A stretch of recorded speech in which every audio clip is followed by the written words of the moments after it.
Senua finds a unique courage to keep pushing forwards on her quest, no matter what.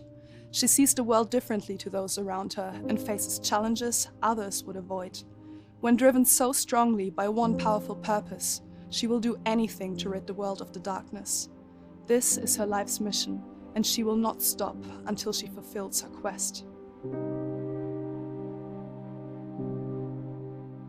My name is Eddie, and I have lived with psychosis for most of my life.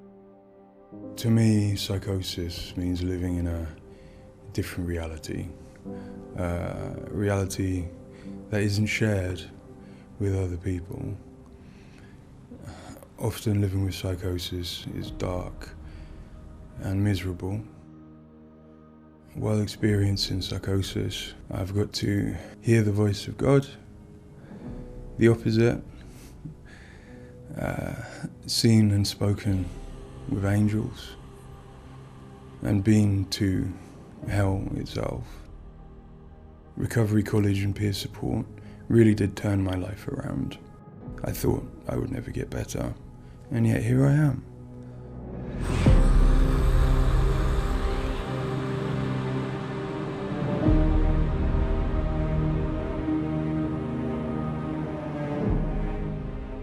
The things that Senua experiences in Hellblade are very similar to some of my own experiences. She lives in a reality that other people might find hard to understand. She sees significance in symbols, in meeting people, in all sorts of things that are going on around her. Senua is experiencing an altered state of reality which would be very hard to understand without having experienced it yourself or playing Hellblade. Lost soul who fought through hell to find us. You were lost. Not anymore. Are you ready for what you will find here? It's difficult saying that it's an illness, that it's not real. Of course, to me, it is.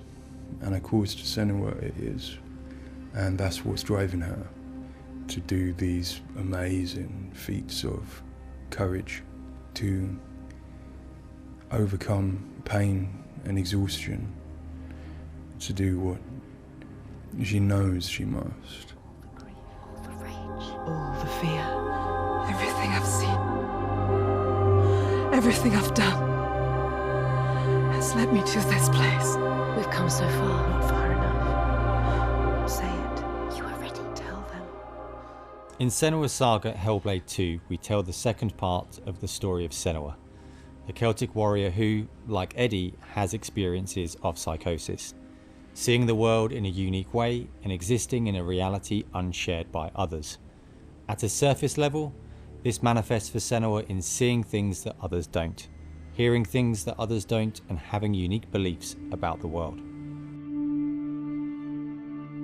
My name's Paul Fletcher. I'm a psychiatrist and a professor of neuroscience at the University of Cambridge, and I've been working with the Ninja Theory team on Hellblade and other projects for several years now.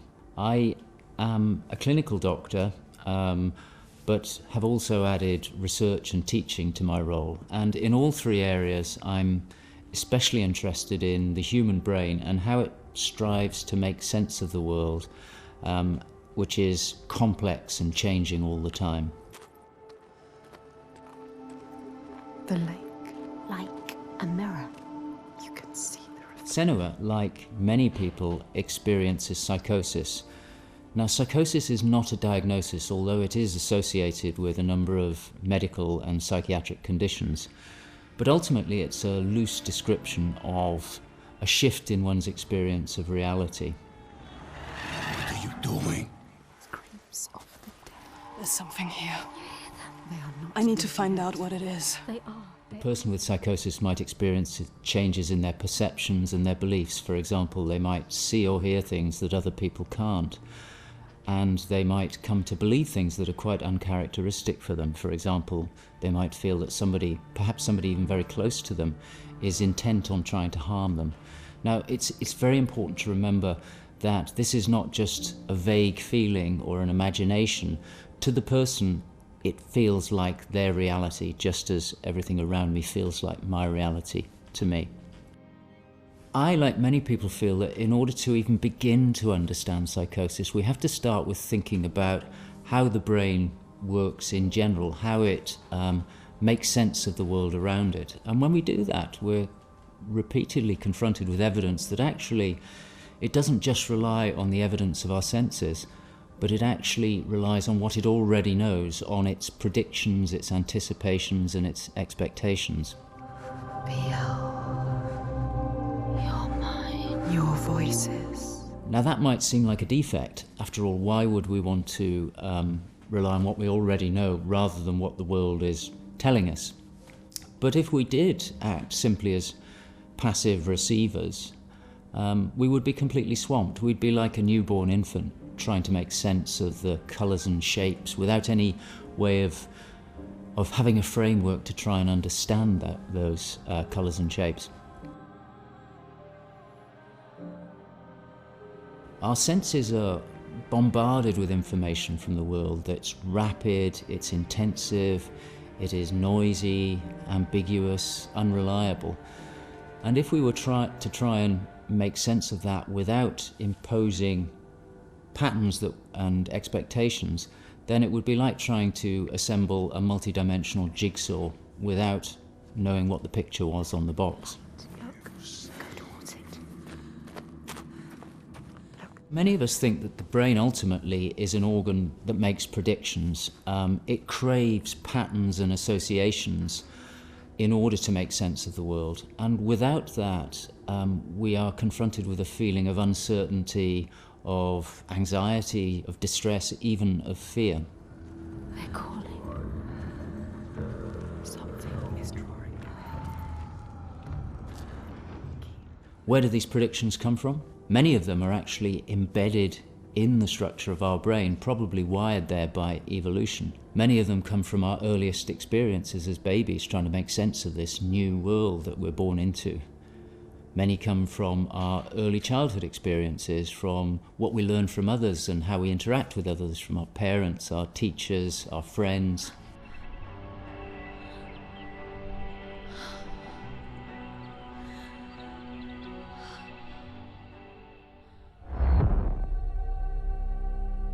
We all have a feeling that we're directly in contact with an objective reality, but it's probably the case that what we experience as our constructed model of the world is a blend of the evidence of our senses, but also what we are predicting or expecting from the world. So this blend exists in a very fine and delicate balance, and the weighting of that balance probably varies a great deal across different individuals.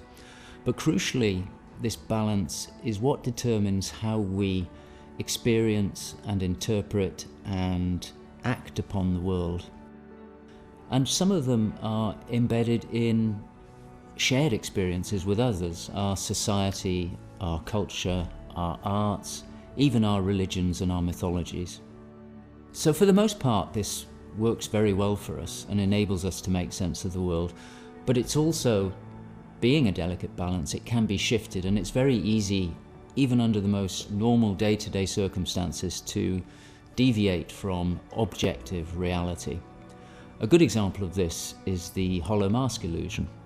All of us are familiar with a mask. We know that it depicts a face and that the inside is hollow. But when we see the mask rotating round and we see the hollow side, there is a deeper prediction, probably embedded in our brain, that facial features tend not to be hollow, that they stick out. And this deeper prediction can override our knowledge that the mask is hollow and make us actually perceive the face as sticking out at us. Despite what we know, the deeper predictions will override this. So for me and many in my field, perceptual illusions like this, which are very common, are really interesting because they tell us something fundamentally about how the brain is making sense of reality using its predictions. But more than that, for me, it's very interesting because it begins to give us a sense of how psychosis might begin to emerge. Psychosis is this experience of an altered internal construction of one's reality. And it seems feasible that this is dependent upon this balance I've talked about between predictions and evidence. And it is probably the case that some people tend to weight their predictions more heavily. This, in many circumstances, is advantageous because it means that they can discern patterns and associations that perhaps other people can't. But if that balance was shifted further by different circumstances, then it may well be that they begin to construct a reality that doesn't accord with the world around them. What might cause that shift? Well, a number of things. It could be caused by stress, sleep deprivation. It could be caused by illness, neurochemical disturbances. It's also the case that our experience will change how we predict things. So a very profound experience, for example, of trauma, could powerfully change the way in which we make predictions about the world and shift us from this delicate balance into a state of psychosis. In the case of Senua, we know that from an early age she was able to discern patterns and associations that perhaps other people couldn't. And on top of that, her childhood and adolescence had a number of traumas in it. Her father was abusive and he accused her of being the cause of evil and darkness. Her mother, who had the same capabilities as she did, was actually sacrificed for the same reason.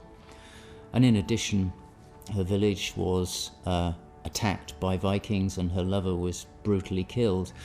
And it's possible that all of these traumas would act on her natural tendencies to topple her into this psychotic experience that is depicted in Hellblade. With every defeat, the dark rot will grow and soon it will take her soul.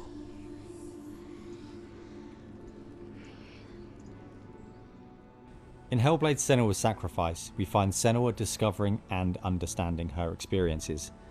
They're relatively new to her, and the pain and torment feels at its most acute.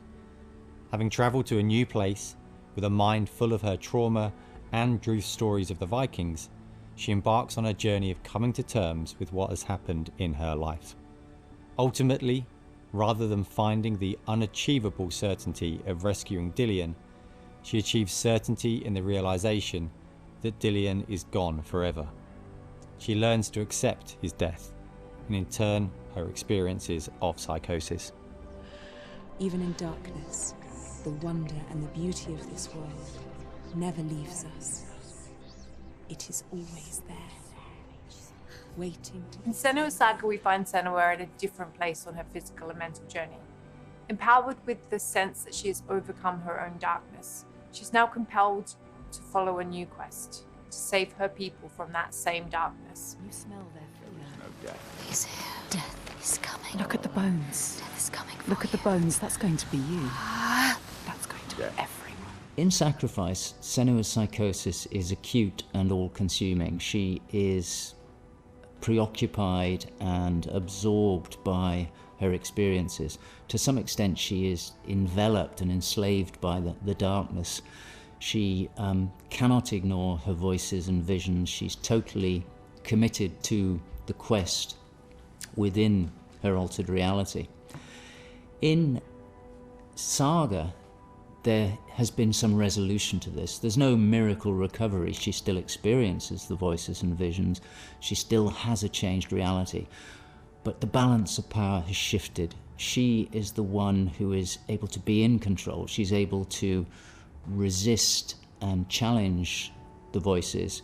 She's able to make decisions that much more clearly reflect her own goals. I see through your lies, and I will show them how to see as I do. I will not appease your gods. I will destroy them.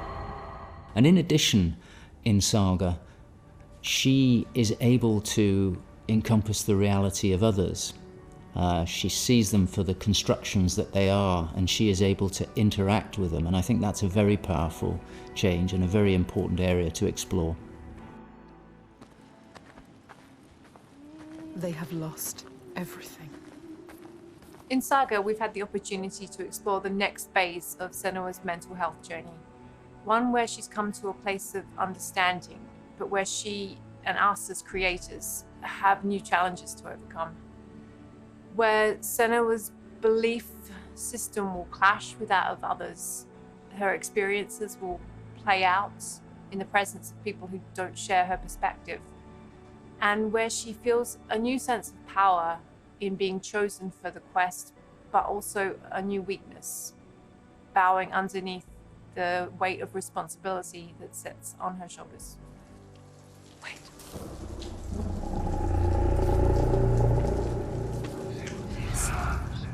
In Saga, we have once again utilized binaural audio to bring Senua's voices to life. Her furies still travel with her, but their tone has changed this time. She continues to be haunted by her father, and she starts to feel the audial presence of Icelandic myth infecting her mind. That scream. That voice. Something dark, Senua. You need to go up there. Don't let them see you coming. You need to find out. Don't let the monsters find you. You can do this, Senua. To hear the world as Senua does, we spend time with people with lived experiences of psychosis, and also with Paul Fletcher. This made a strong basis of what it is to hear voices, what they say, how they sound, how they change or react to external stimulus, and this paired with all we learned from the first game, Hellblade: Senua's Sacrifice, led us to create Senua's own sonic version of reality. To me, it's a privilege to sit in a room to play our game, and as we progress, hear their comments, thoughts and suggestions. Each one provides a different perspective, and I find especially inspiring and humbling to hear from Eddie his own experiences. Especially, I find he has a way of putting very complex emotions, situations, in a very simple yet poetic way, and it's really inspiring for me when I'm thinking in Senua's journey. We use binaural audio to bring 3D space in the headphones. This allows to experience the voice hearing and other sounds with a physical sense. Also extremely important is the performance of the voices, and for that we have been collaborating with Helen and Abby, our Furies. They are the most prominent voices of Senua. The way we perform is important as well, allowing for freedom, movement, creative input from Helen and Abby, and also important to have with them conversation and spend time talking about the journey of our character.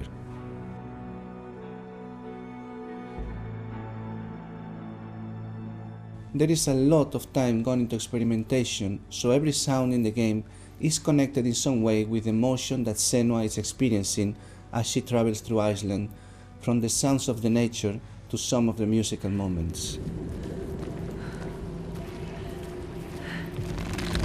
What's a sign? Beyond of its uniqueness or not, I find that for me, something extremely important is to create a connection beyond the game. So in understanding Senua's own reality and going on a journey with her, I hope our players will understand better how people experience reality different, and in doing so, I feel, we break those walls that keep us distant and lonely. My brothers used to come here to practice fighting. Sneak out. Follow them. For Saga, in order to bring Senua's experiences of hallucinations to life, it was very important for us to listen to people's real lived experiences. It was then a case of thinking about how Senua's world and reality might look when faced with these types of examples. This would have been impossible without Paul Fletcher and amazing people like Eddie and Kathy, who've been so open and honest about what they have been and do go through on a day-to-day basis. I think it takes real strength to be able to talk about such personal things to a new group of people. On the visual side, we have lent into things like repeating fractal geometry shapes, cymatic patterns, with lighting and post-processing changes to all help reflect the current feelings of Senua. And hopefully, when combined with the audio and gameplay, the player will get a sense of what we are aiming to achieve. It's just like before. No, this cannot happen again. You couldn't do anything. We have to stop it happening. Face it. You need to face it. Focus. You need to look at it. In Sacrifice, we saw a story of Senua's suffering at the hands of her experiences. In Saga, we're telling a more nuanced story of the next step on her journey. One where she has found a greater balance, but where her experiences are just as strong. Where rather than being a victim to her experiences of psychosis, she is driven by them on a path that only she sees. Bringing sin with you. The gods cannot be killed. One thing that I find very exciting in Saga is that there's an attempt to explore something that is really neglected in my field, which is the experience of a dual reality that some people have. People who have had Senua's types of experience have spoken to me about this feeling that they have their own reality, but they also recognize the reality that others experience, and it can be very confusing, it can be disorientating. And it's exciting to me that the game contains an explicit attempt to portray this experience of dual realities, and I think it'll be very interesting to see how people respond to that. It's amazing what has been done and what's been portrayed. I think it's really difficult to turn words into what other people might be seeing, but I think I'm always blown away by what Ninja Theory come up with for their games, and I'm really stunned at the quality of, you know, the things that she sees and the sounds of the voices that she has. I think they're pretty realistic. She's getting closer. Yes, she can feel it. I hope that the game will help people who maybe don't understand psychosis or don't know very much about it to start with. I think by experiencing some of what they will do in the game, I think it brings to life a little bit of what it's like to have psychosis, and I think hopefully people will learn from it. Now I'm working as a peer support worker, and what that means is that I, in my case, in the job that I have in my role, it means that I go to see my people, to see my peers. We talk about how things have been. The way that Hellblade has captured the experience of psychosis is nothing like I've ever seen before in terms of its realism, in terms of its fairness to people like me.